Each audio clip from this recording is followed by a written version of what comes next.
Hi Pascal, thank you for the video. I see what's happening there. So there might be a few reasons for that.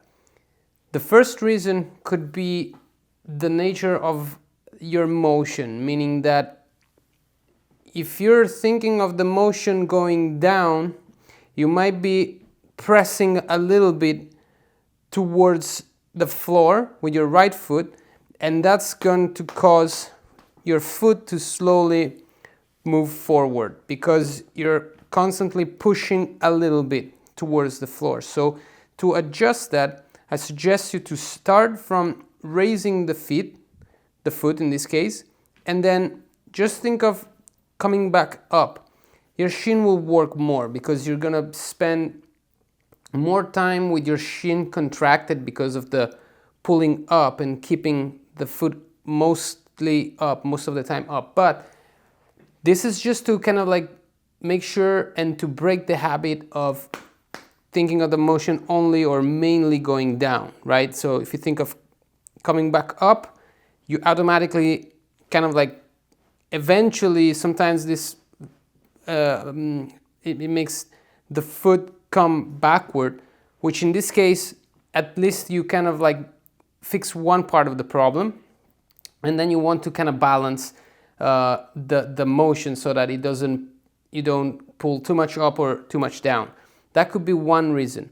Another reason could be balance, right? So we have balance going front and backward, but we also have balance going right and left, right? So if your balance is leaning towards the right a little bit, this will also kind of cause you to have a little bit more weight, and so kind of like it will make the same thing happen. So you will probably be a little bit heavier on the right foot, and that might cause the same thing of pushing the foot a little bit towards the front, which doesn't happen with the left foot because the left foot will be a little bit more free because your habit is to lean slightly towards the right. So make sure, shifting the balance a lot, just as a test, just to see if there's any difference in tension, in the how the motion is, more fluent and more fluid, if it's less contracted. Third thing could be the toes tension. If for example, you want, of course, the toes to be activated and deactivated, right?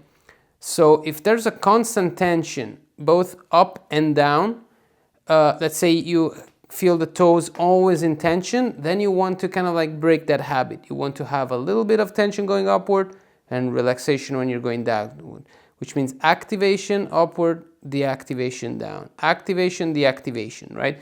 So if you try with your hand, you will feel this. There's a little bit of activation going up, deactivation going down. You don't feel constant tension. Same thing downward, like you don't want to feel the toes like pointing down or having some kind of tension going downwards, which might make you feel like you have a little bit more control, but any kind of constant contraction will go against the motion, right? So you have to activate the muscles because you're moving your body, but then you want to deactivate them on the second part. So agonistic motion, activation, antagonistic deactivation, right? So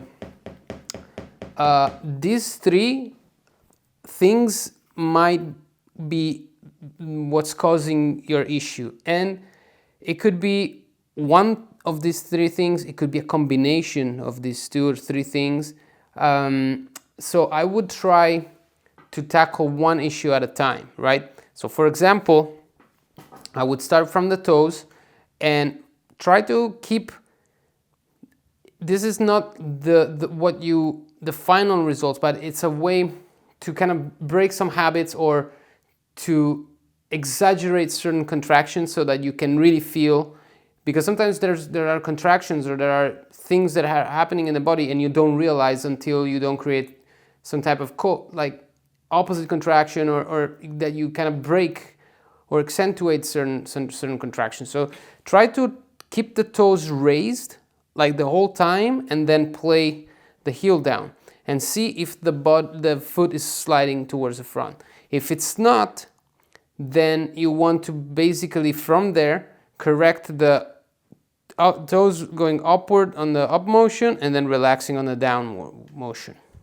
But not this type of work, but this, right? Tension, relaxation, tension, relaxation. And it's not exaggerated tension, it's just activation. It's just because as you're pulling the foot up, the muscle or the toes kind of like help the motion, and so they activate a little bit, right? But on the way down, you don't want to press down, you want to relax them down. Second thing would be of course, making sure you're not pressing on the heel. That's a fourth type of thing. Don't press on the heel to make the motion happen, but it doesn't look like in the video, but just, maybe it's slightly and that might be causing. So don't press on the heel, but keep the heel very light on the floor.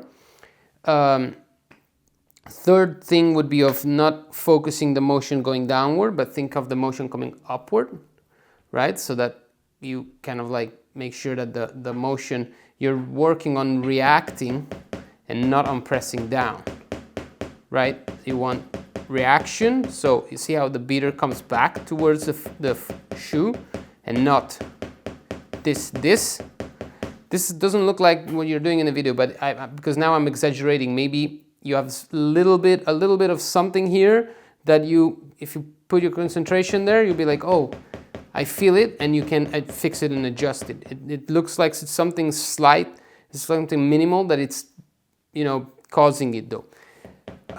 Okay, so thinking of the motion upward and the balance, and try, different types of balances. If I go here with my balance, I already feel tension.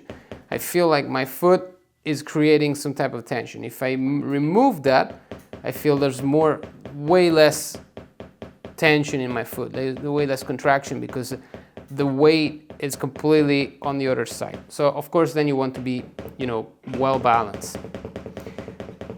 Okay, anyway, my what I think from the outside, so still try all of these options, but what I think is happening is mostly that your motion is focused on going downward, and that pushing down is moving the foot.